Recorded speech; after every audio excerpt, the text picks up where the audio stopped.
Hi Tarun, it's good to have you on Blitz Business. Hi, Ashish. Likewise. Awesome, let's get started. So Tarun, tell us a little bit about yourself. That's a very wide, open-ended question, but I've been in the business for about now close to 30 years. Spanned advertising, media tech, and now building a social community and consult platform for women. So it's been a long journey, but that's really about my professional life. Personally, I'm a very committed, dedicated meditator for about 20 years, and I follow Vipassana uh, as a technique of meditation, and I'm very inclined to finding more mindful and meaningful ways of living life. So what got you into startup world from corporate to in this part?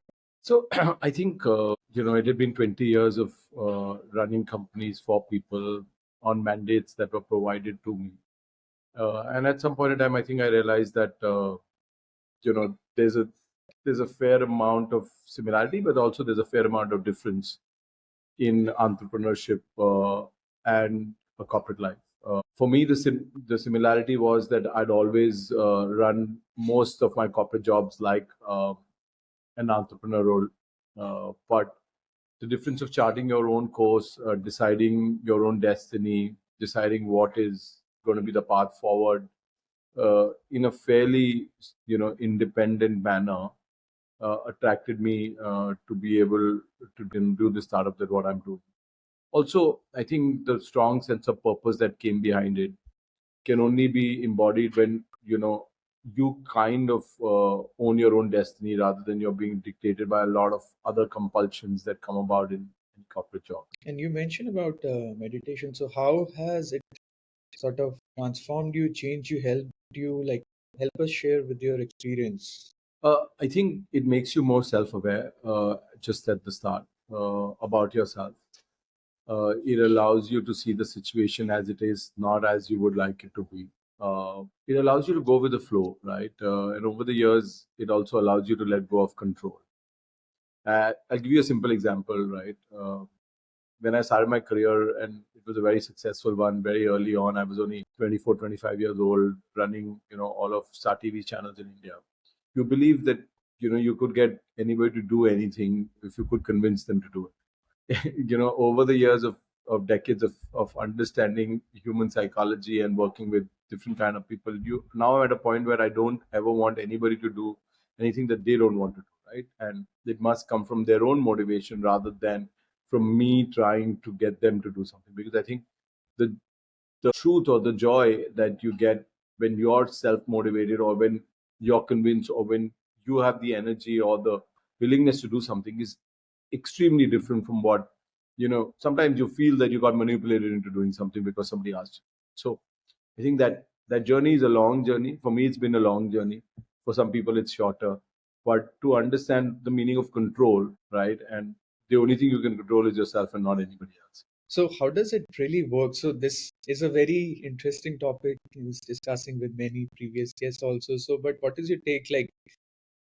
For first time entrepreneurs, to set context, right, it's very difficult for them to let go of control, right? They want to do everything themselves. They have a fear of failure. There are multiple aspects for first time entrepreneurs, right, who are just starting fresh, etc. Right? So but letting go of that control, even for experienced people I've seen, it's very difficult, right? So how does someone actually execute this particular aspect? I think at some level you've got to start trusting the universe, right? When something happens, you've got to believe that it happened for the best and that something better is on its way.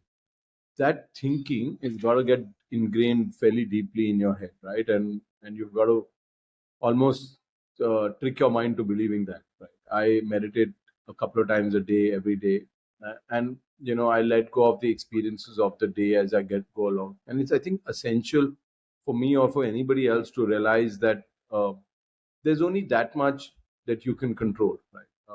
There will be things that will go wrong. There will be days that will be hard. There will be things that you hadn't planned for that come your way that are completely unpredictable. As long as you have the energy to get to your destiny, there will be a lot of unpredictable ways that it'll get you there. So tell me, Tarun, what was the most difficult situation you have ever been in corporate world, and how you sort of maneuvered it? I joined Sony Entertainment Television from start, right? We had been 80 of the top 100 shows. We created that success, and we also created a very lopsided media ecosystem in the country. When I joined there, I had to undo everything that I had created at Star myself, right? And I had to compete against exactly what we had created. I also had committed to myself that I'm not going to just carry everybody from Star here, and I have to trust the people that are at Sony and give them an opportunity and a chance, and the leadership to be able to create something better and bigger for themselves. That journey was very hard at the start, right? Because when you come from success, the same producers who treat you very differently, the same partners, the same people who treat you very differently when you're at a successful place, treat you very differently when you're not so successful, or the organization is not so successful. The same advertisers treat you very differently. I mean, everything is very, very different, and I think it's a big shift to stomach and keep your head down, keep your head in the sand, and keep working bit by bit. And the same thing that has taken place with me at Coto, right? We started with a social community platform for women. We then realized that our vision of the communities and what women wanted from the communities was fairly different, right? Communities were not something that people were buzzing every day with, but communities were places where people wanted to come and do more question and answer. So it was almost like I have a problem, I want to come to the community, ask the question, answer it, and go back. But I don't keep staying there just for small talk, right? This is not my vanity social media.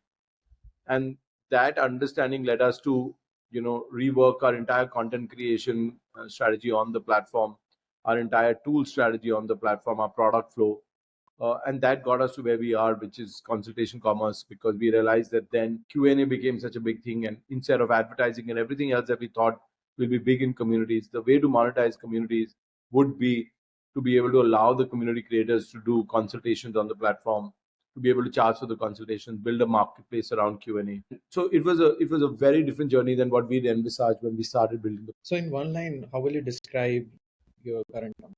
What exactly if you're doing for a layman person? Sorry, I What couldn't are you hear. exactly doing for a layman person in single line? Right. So we, in one line, Coto is a community and consultation platform exclusively for women. So really, it's a platform that hosts 7,000 communities, largely around health and wellness and astro and so on and so forth. A safe space for women to have these conversations, and allows for these community creators to be able to provide real-time 24/7 consultations on the platform in any format: audio, video, or text. So can I think in terms of the closest I can think of, is it like a version of Reddit, or am I wrong? A version of Reddit overlaid with a version of, say, AstroTalk, or any other platform that gives you real-time video, audio, text consultation. This Astro segment has really picked up. So you're also seeing some traction coming in, or interest coming in from different Yeah, sides. very big. I think everybody is at the intersection of mental health and astro. They think that predicting the future gives them a certain amount of ease. The unpredictability of the future creates a lot of stress, anxiety, depression. So run to two big categories on our platform on consultations are predictions, which is astro, tarot, numerology, etc., and then mental health, relationship coaching, sexual intimacy coaching, etc.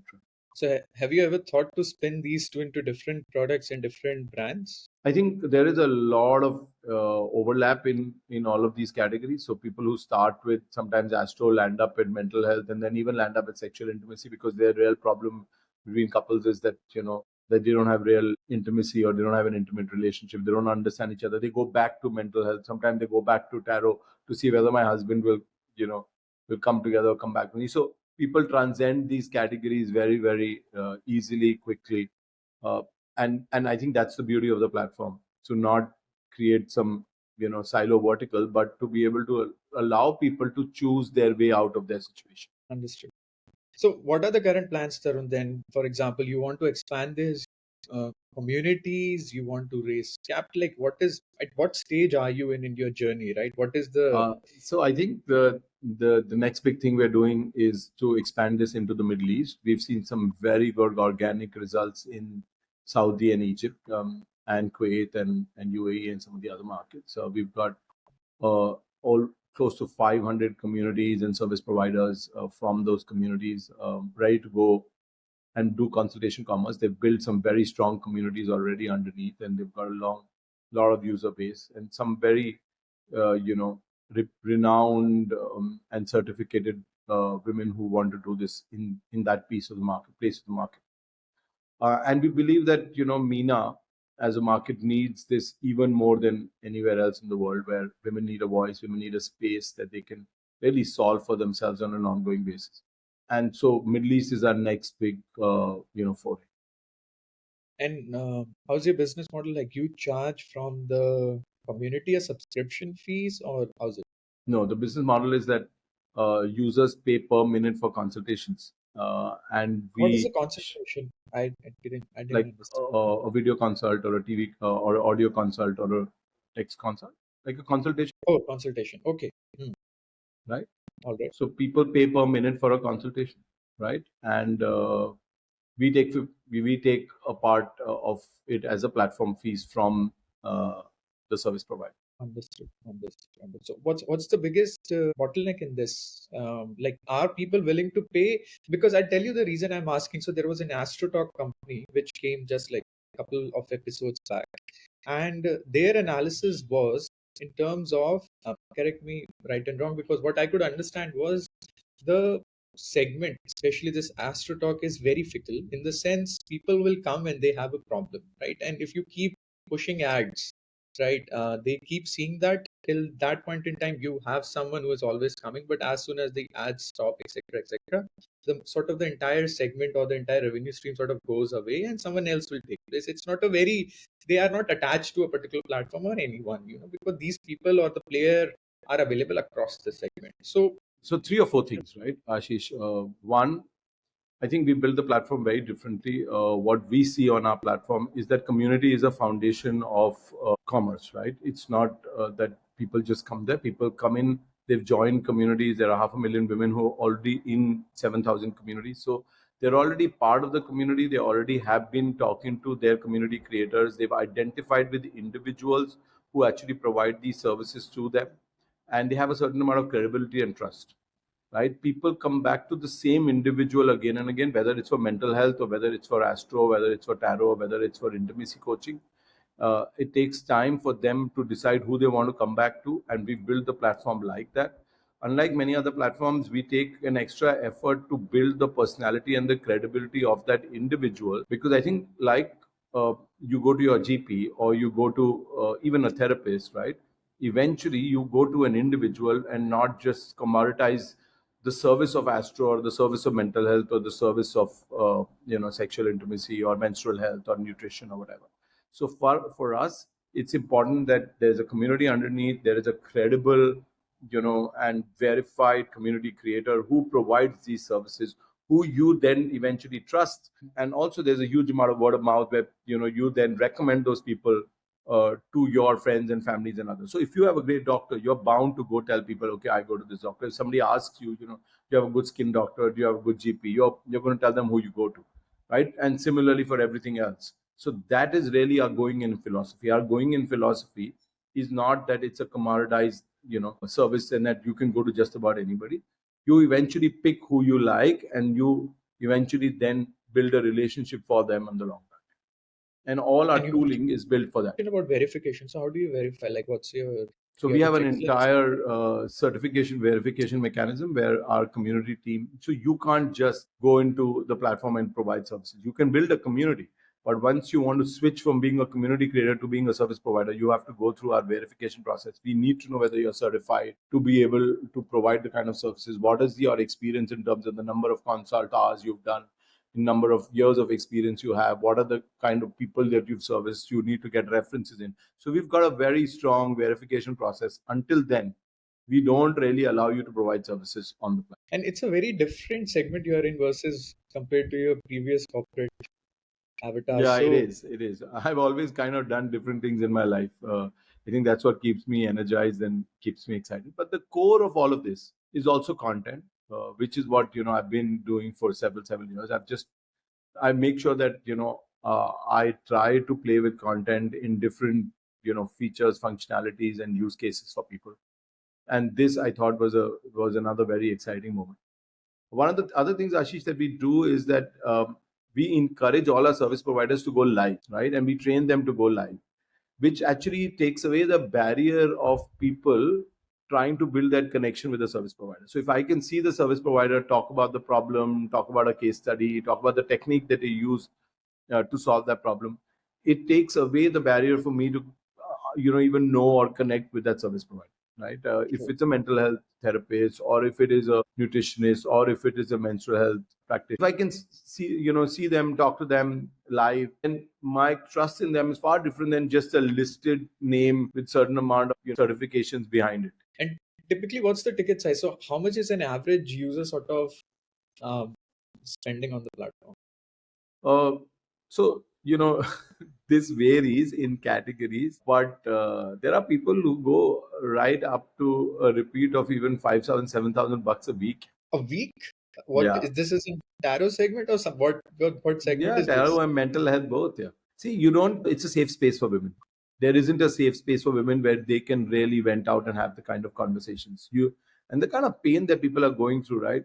I mean, it's incredible what we are helping solve. And then I assume this is more in terms of the more the uncertain world becomes, the more business you get. Isn't it related or something? The more people realize and are more self-aware that they need to solve for their mental challenges, the more we can help them, because the world is already uncertain. It isn't that it isn't unpredictable or uncertain, but I think the destigmatization of being aware about your issues and then solving them is the big leap that society is taking. A lot of us suffer imposter syndrome, but most of us are not ready to accept that we're going through imposter syndrome and we must fix it. So you launched this product company. It was after pandemic or before? Yeah, after, much after. One. Okay. Understood. So then let's talk about your expansion plan. So how are you expanding in Middle East? So you have raised capital, you're raising capital, capital is needed. We have fairly well funded. We have a very strong venture partner in Jungle Ventures, and they've been part of our journey from the beginning. And we've got a very good set of individual angels, micro VCs that we've been funded with, and so we've got a good runway to go forward. And now we're in the monetization path, so it's not as much capital is not as much our focus. Our focus is to be able to provide quality services through our communities to people. Middle East, I think, has a whole different set of problems. The conversations are very under the carpet. You can't even talk about sexual intimacy to somebody who's not married, right? The sexual wellness is not allowed as a category for an unmarried. So it has its whole set of issues, problems. You cannot talk about LGBTQ because that again, and so non-binary genders are not acceptable in those markets. So there's a lot to take care of in terms of cultural sensitivity. There's a lot of services that can help women there. Mental health is largely a very ignored segment, but it's starting to come into fore, and people are looking for help, especially the younger ones. Saudi as a society is suddenly opened up, and there's a big transition period for women, for them, from really being never allowed outside to now at the other end of the spectrum. Families are going through this entire challenge in their own head on how do we really deal with this for our wives and our daughters and so on and so forth. But are such services allowed? Yes, they're allowed. They are allowed. So tell us about, I mean, I understand it's capital raising may have been easier from you because you come from experience, and then it's easier to pitch. How was in terms of I raising? think It was like I one think PPT, no PPT, or you just like, guys, just give me I money think and we wrote the PPT together with Amit Anand at Jungle. So we got into a conversation of what is it that we can build, and then he had some ideas, I had some ideas, and we built it out together. So we are part of a program that Jungle has called First Check, which is a very early stage program, and they build theses and companies together in that program. awesome. And in terms of then, Tarun, so what else keeps you occupied? I think family is important, friends are important, helping people is important, right? And being part of a larger ecosystem where you can contribute to people's lives is important. I work a lot with startup founders in helping them understand their thesis, understand their pitches. I'm now getting to 50, so many years of having so many of my team members now venture out on their own, do different things. It builds a whole ecosystem of people that that want to work together, collaborate together, and do something. You're entering into 50s. I couldn't have guessed meditation sometimes. Thank you so much, Because Akash.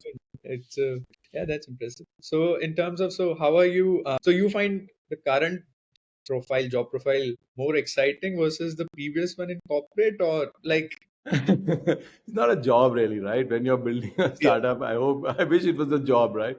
You would have like packed up in the evening, gone home. It's not really a job, but yes, it's very exciting. It's very enriching because it's also very purposeful, right? Every time we have an impact story of a woman we've helped, on the edge of suicide or on the edge of divorce or on the edge of wanting to run away or do something else in her life, right? It is so gratifying that every day we are able to help women, right? One of my service providers, we were talking to her last week, and she was saying ki her session they become like a satsang for women. Then they come in and they keep asking their problems, and they also help each other. You can see in a live session in a group how it isn't about only the service provider helping them, but they helping each other out of their problems. there was this one company which offers therapists and etc. So I was discussing how's the segment, blah blah blah, and she was like, in India, people go to satsangs more than a therapist that helps. So it's like it's a market which is maturing, and so if do you have any data, Tarun, in terms of what are the issues typically women are facing as of now? The I top think, three, four, five unfortunately, categories. relationships is one of the bigger issues, right? We see even the young who are not married, but in early relationships, love relationships, to married women, to later stage women who are thinking of who are empty nesters but also don't get the support of their husband anymore. The loneliness and the companionship and love is a very and finding love is a very, very big issue, right? And I mean, I've had people come and tell me, out of the experts, that one of the questions they ask is that why do men don't think that romance is a part of marriage, right? Why is it so clinical for them? And so these are real issues that lead to anxiety, that lead to depression, that lead to imposter syndrome. So that is one part that is at some level almost dark for women. Wow.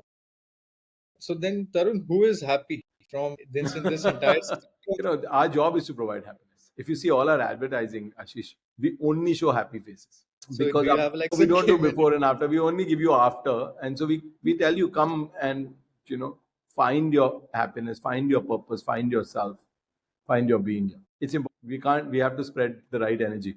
But that's a very difficult job, isn't it? What you have signed up for? No, I keep saying job, but like, But it is. I mean, and doing easy things is not fun. and what keeps you happy then? So exactly what I told you, right? Making an impact on women and in their lives keeps me happy. And tell us about your operation. So your people, your So team, where does everyone sit? I have a co-founder who came with me from ZEE5, Aparna Achrekar. She also leads the women side of things, where she's really front and center on communities, service providers, issues, topics. So she lives and breathes this part of the business. Our engineering team is largely remote, but we have a very good quality CTO who's also an equity holder in the company out of Poland. We got him out of Poland because I believe that Eastern Europe tech was really far superior. He's also very front and center on AI. We've built our platform OpenAI, and so large language models help us identify people's challenges, issues, what are they really talking about, matching them to the right kind of subjects, topics, themes, service providers, so on and so forth. So there's a large element of of also pushing quality through AI, where we look at transcripts, we understand what could we have done better in a consult or in a live session for women, for the user. So that's him. And then there is the entire customer acquisition demand side of things, which is also a bunch of women. So the company is largely women, and that's the more enriching part of it, because it's a by the women for the women organization. Also, they run the mandate. They call the shots. They understand what is right or wrong. So, and they understand what is good for for the consumer, because they live it themselves on a daily basis. And what's the story behind hiring a Polish guy? Where did you find him? So, so the thing is that when I was ramping up ZEE5 and we were building out the tech, I used to work a lot with Polish service providers. And we realized that you couldn't hire in the valley. We could hire in India, and we will continue to do. But the the bridge between the West and Asia is Eastern Europe or Central Asia, right? And the quality of tech is fairly good there. So they are fairly well exposed to the the good practices of the valley, but also adapt very well uh, to Indian developers and so on and so forth. And so we met a few people over a period of time, and I think the universe had it in us to get this guy. And your entire And team is, and he's been working with. I mean, he's been a part of the team from word go. and everyone is remote as of now. No, the entire community demand supply team sits out of Bombay. The engineering is. And do you plan to bring them back, or they are? It's very hard to get engineers back in office once Yeah, they. yeah. We meet very often. We do offsites and we meet very often. But I don't think we're going to eventually, bring them back. Also because now he's in Poland and a few folks are in Bangalore. The Bangalore folks want to eventually come down to a hybrid situation. A lot of them are in Bangalore and they do want to make it hybrid. And I'm also encouraging them to, because I think the collaboration is good, especially for some of the senior solution architects and so on and so forth. So that's the idea and the thought. But we don't know how it goes. And do you also, for your MENA region, you plan to open office, or it's all? Yeah, virtual? MENA, we have a very big team in Egypt, and that's our location for an office that we'll do very soon. So we have a Oh, wow. GM of MENA. We have an entire supply and demand team based out of Egypt. So how is that experience in setting up in Egypt out of all the other countries and keeping the war in I the think back? we think too much about these things, Ashish. It's kind of easy, yeah. If you keep an open head, if you're willing to work with people, if you have really good tools that make you collaborate with people easily in remote, it I have never felt people keep telling me, oh, how did you do this? How do you do that? I think it's our own inertia or our own worries or our own, kind of cobwebs that we create. So to take you back, I created a radio network in 60 cities across the country. It was called Big FM. I don't know whether you heard of it. Yeah. Was a TV guy before that, and we TV guys are all never used to getting out of Bombay and Bollywood and one part of Bombay that also, right? They won't go even outside of Andheri, Malad, and all of that area. So when I started setting up a 60 city radio network, right, people said, how are you going to go into Aligarh, into Asansol, into Aizwal and set up, find teams who will do content, local content, radio jockeys, salespeople, so on. But it was easy. Yeah. You just had to say, oh, it's easy. There are good people lying everywhere. We have to just go out and do this. And you did it. Yeah. You pick up the bag and you go and you find people, you meet people, and you find. So same thing with Egypt, right? And we have an excellent team there. And, my co-founder, Aparna, she spent a large part of December there. She met so many people. And it's, one thing leads to another. You have to be open to ideas, open to people. And it rolls, yeah. Let the energy flow. And is there any impact on the war side which is happening across the I mean, border, or is they themselves went through a huge mental health issue when the war started. But I think, unfortunately, you normalize these things over a period of time. And it becomes a new normal. yeah, I can imagine, because it's been going for a while. I have also lost track. Yeah. When we started the company, we were, because Poland and then Ukraine, we had a few people there. Our head of design came from Ukraine, and he worked through the first part of the war with us. Wow. Right? And it was incredible. Yeah, we had we were very close to opening a development center in Ukraine a week before the war. And what happened to the guy? Is he still working with you, or? No, he then eventually took up a local job because, and look at the reason why he had to leave us. It's because he used to live at home and work remotely, right? But the electricity shortage started to happen, and a lot of the attacks on the power plants started to happen. So He said, listen, if I keep continuing work with you and power keeps going on, how will I do this? So I have to take a local job where the company, I can go to an office, the company has a backup to electricity, and I can perform well there. Wow. That was his problem. And he couldn't leave Great. the country because young men were not allowed to leave the country because they were drafted in. Yes, yes. That's crazy. I mean, and if I think like बहुत कुछ देखने maybe को मिलता this is so extremely like for I'm meeting someone first time who is impacted by है. both the wars. They had a developer and an office next to the um, Yeah. castle place. That's interesting. That's quite interesting and Yeah. interesting to know. I can understand meditation is needed.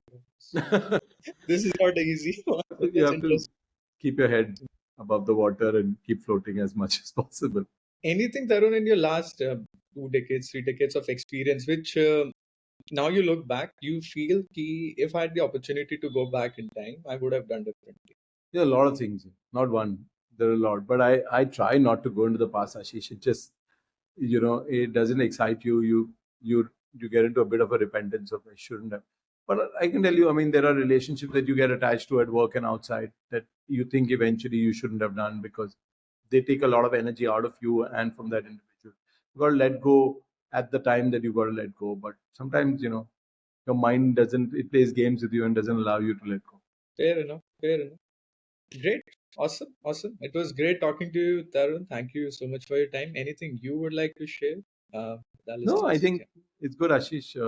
I think every single day we wake up in the morning and we think that there are more women to help and there are more women who can become service providers, both on the supply side and the demand side. We're always looking to encourage women. So if anybody's hearing this podcast and if they think that they can do something for women or they need help, Koto is a place for them to go. Awesome. Awesome. Thanks a ton, Tarun, for your time. It was such a pleasure having you. Yeah, likewise.